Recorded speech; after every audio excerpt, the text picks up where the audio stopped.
तो ऑडियंस गण कृपया ध्यान दें क्योंकि लैडर न्यूज की रेलगाड़ी पे सवार होकर आपका लैडर भाई फिर से लेकर आ गया है लैडर न्यूज की एपिसोड 13, जहां हम आपको इंडियन सिनेमा की साउथ से लेकर बॉलीवुड तक की सारी ट्रेंडिंग मसाला न्यूज अपडेट्स लीक सब कुछ बताएंगे। जैसे क्रिस 4 से क्यों भागे प्रोड्यूसर सिड आनंद ने क्यों छुड़ाया ऋतिक से अपना हाथ, SRK अब कौन से साउथ डायरेक्टर के साथ कोलैब करने जा रहे हैं, पुष्पा 3 की डेट हुई अनाउंस और पठान 2 में कौन सा साउथ सुपरस्टार हुआ कास्ट, और सैफ के बेटे ने किस रिपोर्टर की लगाई वॉट।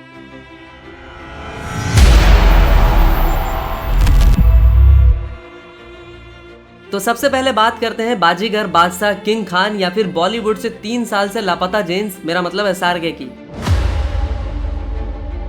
तो 2023 में ऑलमोस्ट 2,500 करोड़ कमा के लापतागंज में सेटल हो गए मिस्टर SRK। मतलब bro disappeared like he never existed. लेकिन अब की बारी फिर से SRK चेन्नई एक्सप्रेस पकड़ के साउथ जाने वाले हैं, लेकिन इस बार वो लास्ट स्टेशन पे नहीं बल्कि उससे एक स्टॉप पहले यानी तेलंगाना उतरने वाले हैं, क्योंकि इस बार SRK पुष्पा के पप्पा यानी सुकुमार के साथ एक प्रोजेक्ट पे काम करने वाले हैं। और पता है प्लॉट ट्विस्ट क्या है? ये फिल्म दरअसल SRK की ही फिल्म अंजाम से इंस्पायर्ड या रीमेक हो सकती है, जो की 1994 में आई थी, जिसमें SRK ने नेगेटिव रोल किया था और माधुरी दीक्षित और दीपक लॉकर, मेरा मतलब दीपक तिजोरी ने भी उस फिल्म में काम किया था। अब देखो बात ऐसी है कि सुकुमार का रीमेक ना करने का रिकॉर्ड रहा है, तो वही रीमेक फिल्म SRK को भी पसंद नहीं। ऐसे में ये फिल्म एक स्पिन ऑफ हो सकती है, मतलब कि उसी कैरेक्टर से इंस्पायर्ड होकर फिल्म बनाई जाएगी, बट स्टोरी बिल्कुल ही डिफरेंट होगी। बट SRK फैंस तो इसलिए एक्साइटेड है क्योंकि SRK फिर से इस फिल्म में एज अ विलन दिखने वाले हैं। और SRK जब भी विलन बनते हैं तो उसका एक अलग ही एक्सपीरियंस होता है। डर बाजीगर को कैसे भूल सकते हो आप। और SRK खुद कहते भी हैं कि भैया जब मैं विलन बनता हूँ ना तो अच्छे अच्छे हीरो मेरे सामने टिक नहीं पाते। वैसे ये फिल्म अभी पाइपलाइन में है, इस पर अब तक ना ही SRK ना ही सुकुमार किसी ने भी कुछ भी नहीं कहा है। पहले 2026 में SRK की किंग आएगी, फिर पठान 2, तब जाकर वो किसी दूसरे प्रोजेक्ट पर हाथ लगाएंगे। वैसे SRK के फैन हो तो बिना गूगल किए बताओ कि SRK ने किस तमिल फिल्म में कमल हसन के साथ काम किया था और उनकी किस फिल्म को एक तमिल के प्रोमिनेंट डायरेक्टर ने डायरेक्ट किया। अब देखो SRK की डोसा, इडली, चटनी, सांबर खा के 1000 करोड़ देने के बाद आमिर सलमान भी हम फर्स्ट करने लगे हैं। तो अब बात करते हैं आमिर रजनी सर की कूली को लेके। तो भाई इंडिया सच में एक ग्रेट नेशन है। यहाँ चाय वाला PM, बस कंडक्टर हीरो और बैंक एम्प्लॉय इंडिया का सबसे बड़ा यूनिवर्स क्रिएटर बन सकता है। और मैं अपने लोकेश कनगराज की बात कर रहा हूँ। तो देखो लीक्स के अकॉर्डिंग कूली फिल्म में आमिर खान का सिर्फ कैमियो नहीं बल्कि एक फुल फ्लेज्ड रोल होने वाला है। और अगर दूसरे एक्टर्स की बात करें तो इस फिल्म में आपको पूरे इंडियन सिनेमा का एक और टॉप एक्टर देखने को मिल सकता है, और वो एक्टर मलयालम, तेलुगु या फिर बॉलीवुड से भी हो सकता है। अभी मजा आएगा ना। One thing is for sure कि बड़े एक्टर्स को एक साथ एक ही फिल्म में कैसे यूज किया जाता है, कोई लोकेश कनगराज से सीखे। इस मामले में SS राजा मौली के बाद अगर कोई डायरेक्टर नंबर 2 पे प्लेस डिजर्व करता है तो वो एक मामूली सा बैंक एम्प्लॉय लोकेश कनगराज ही। इन्होंने थलपति का करियर सेव किया, अपने आइडल कमल हसन को विक्रम से ट्रिब्यूट दिया और जाकर सीधा थलाइबा स्टार के साथ मिस्टर परफेक्शनिस्ट को कास्ट करने वाले। सही खेल गया। ऊपर से कूली की हाइप ऐसी है कि फिल्म की OTT डील 120 करोड़ की है, और ऐसा करके ये फिल्म तमिल में टॉप 5 OTT डील में भी अपनी जगह बना चुकी है, क्योंकि other Tamil films like Jailer, Vidaamuyarchi, Kanguva वगैरह 100 करोड़ में बिकी थी, और गुड बैड अगली की नेटफ्लिक्स ने 95 करोड़ में डील की थी, तो वेटियन 90 करोड़ में बिकी थी। लेकिन आजकल आमिर खान अपने फिल्मों से ज्यादा किसी और चीज की वजह से चर्चे में रहते हैं, और वो है आमिर के अफेयर्स। तो आमिर के 60th बर्थडे पे everyone was expecting some update और पोस्टर वगैरह ऑन गजनी 2 और लोकेश के साथ जो फिल्म आ रही है ना इरुम्बू काई मायावी। लेकिन आई क्या, तो आमिर खान के अफेयर की नई कहानी। मतलब आमिर खान अपने बेटे को भी टफ कंपटीशन देते नजर आ रहे हैं और अपनी 3rd इंस्टॉलमेंट यानी थर्ड बेगम भी लॉन्च कर दे रहे हैं। अब जैसा कि आमिर खान को मिस्टर परफेक्शनिस्ट बोला जाता है, तो इनके GF को देखकर मैं तो इस बात से 1,00,000% एग्री करता हूँ। वैसे मामू ने अपने न्यू GF के बारे में मीडिया को बताया है, शॉर्ट में अगर बताए तो आमिर गौरी को 25 साल से जानते हैं। अरे ये वाली नहीं, ये वाली, मेरा मतलब गौरी स्प्रेड। अब गौरी का 6 साल का बच्चा भी है और आमिर और गौरी पिछले 1.5 साल से लिव इन में रह रहे हैं। शादी को लेकर आमिर ने बोला कि अब हमारी शादी करने की एज नहीं रही। अब गौरी स्प्रेड कौन है, इनका बैकग्राउंड बता दूं तो ये रीता स्प्रेड की बेटी है, जो कि बेंगलोर में एक सैलून की मालिकिन है। उनकी लिंक्डइन प्रोफाइल के अकॉर्डिंग वो मुंबई में एक सैलून चला रही है और अभी वो आमिर खान के साथ फिल्म में भी काम कर रही है। मतलब बताओ, इधर हम लोग सिंगल से डबल नहीं हो पा रहे हैं और ये लोग 60 की उम्र में भी लगे पड़े हैं। इसीलिए किसी महापुरुष ने कहा है कि लड़की के पीछे मत भागो, पैसे का पीछा करो, लड़की झक मार के तुम्हारे पीछे आएगी। तो अब बात करते हैं अपने बचपन का प्यार यानी अपने ग्रीक गॉड ऋतिक की क्रिस 4 को लेकर, जिसकी बजट अनाउंस हो गई है। हाँ, तो बड़े दुख के साथ फिर से आपको बताना पड़ रहा है कि क्रिस 4 की शूटिंग अब 2025 में भी स्टार्ट नहीं होने वाली। मगर क्यों?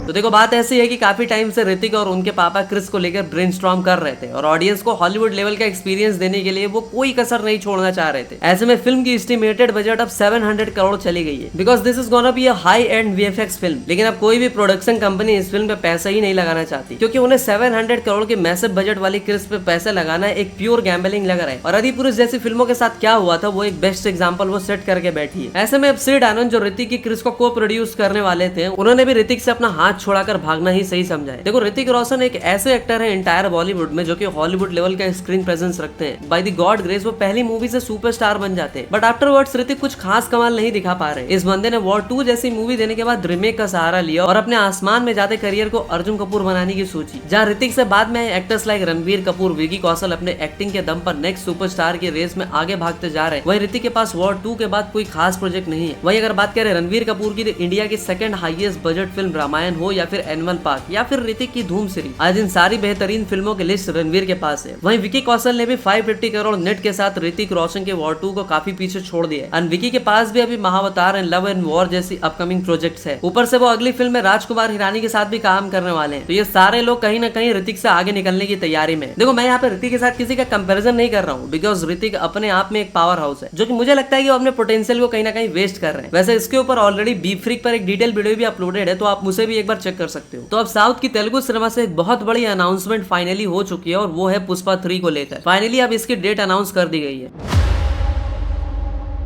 तो फाइनली पुष्पा 2 की डेट लॉक्ड हो गई है। एंड साथ में फिल्म इतनी लेट क्यों आएगी, इसको लेकर भी प्रोड्यूसर ने एक्सीडेंटली अल्लू अर्जुन के 2 प्रोजेक्ट को रिवील कर दिया है। तो रवि शंकर रिवील दैट की Pushpa 3 is slated to begin in 2028, क्योंकि अभी अल्लू अर्जुन पुष्पा वर्ल्ड से बाहर निकल के एटली के साथ एक एम्बिशियस प्रोजेक्ट पर काम कर रहे हैं। इसके बाद भी अल्लू अर्जुन पुष्पा 3 पे नहीं बल्कि डायरेक्टर त्रिविक्रम श्रीनिवास के साथ एक फिल्म करने वाले हैं। और अल्लू अर्जुन ने दोनों डायरेक्टर को अपनी जुबान दे रखी है। इसका मतलब है कि 2026 एंड 2027 में भी आपको अल्लू अर्जुन की फिल्म देखने को मिलने वाली। और इसी बात पे अल्लू अर्जुन फैंस की तो भाई चांदी के डाल पे सोने का मोर होने वाला है। इन सब के बाद फिर 2028 में पुष्पा 3 आएगी। वैसे इसके पार्ट 2 ने बाहुबली का भी रिकॉर्ड ब्रेक करके सेकंड स्पॉट हासिल कर लिया है। थर्ड पार्ट को लेकर क्या बोलना है, थर्ड पार्ट क्या 2000 करोड़ क्रॉस कर पाएगी? अब इतनी सारी बड़ी फिल्मों की बात हो ही रही है, तो बॉलीवुड की मच एंटिसिपेटेड फिल्म पठान 2 को लेकर ये गजब की अपडेट आई है, जहां अब ये फिल्म दंगल के 2000 करोड़ का रिकॉर्ड भी कच्चा चबा जाने वाली है।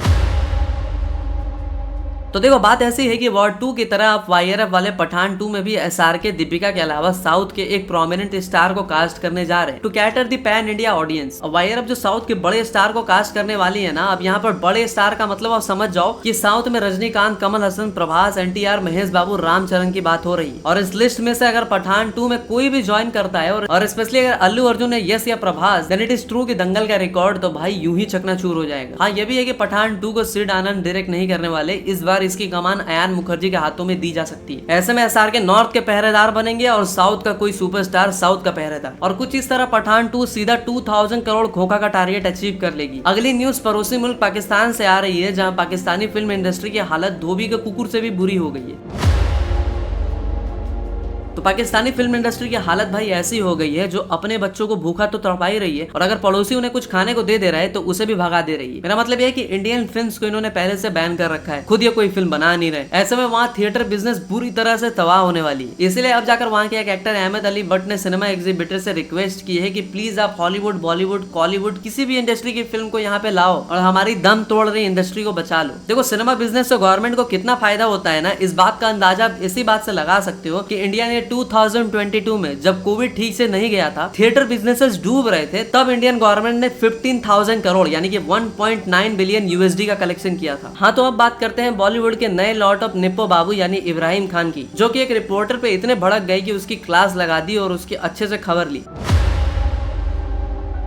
तो नेपो किड की भीड़ में तैमूर से पहले इब्राहिम अपनी फिल्म लेकर आ गए नादानिया, और जब से फिल्म आई है तब से लोग इब्राहिम को ट्रोल कर रहे हैं। ऐसे में पाकिस्तानी रिपोर्टर तैमूर की क्लास ले ली इब्राहिम ने, जिन्होंने इब्राहिम के नोज जॉब को लेकर कमेंट किया था। नहीं ये उस तरह की जॉब नहीं है, नोज जॉब का मतलब होता है नोज सर्जरी, जिसपे इब्राहिम इतने भड़क गए कि उन्होंने पर्सनली इंस्टा पे उस बंदे को मैसेज किया और कहा कि साले तेरे नाम तो मेरे भाई से मिलता है लेकिन शकल सुअर से, अगर बेटा रास्ते में मिल गया ना तो मार मार के तेरा भरता बना दूंगा। लिटरली भाई इस तरह के मैसेज किए इब्राहिम ने। यार आजकल की निप्पो बैटरीज पे कुछ कमेंट करने से पहले भी 10 बार सोचना पड़ता है। अब वीर चुहाड़िया के फैन ने उस कॉमेडियन को पिटवा दिया था, और अब ये सब क्या देखना पड़ रहा है। हाँ तो अब आखिर में सबसे बड़ी अपडेट पे बात करते हैं, जो कि है कैथी 2 को लेके।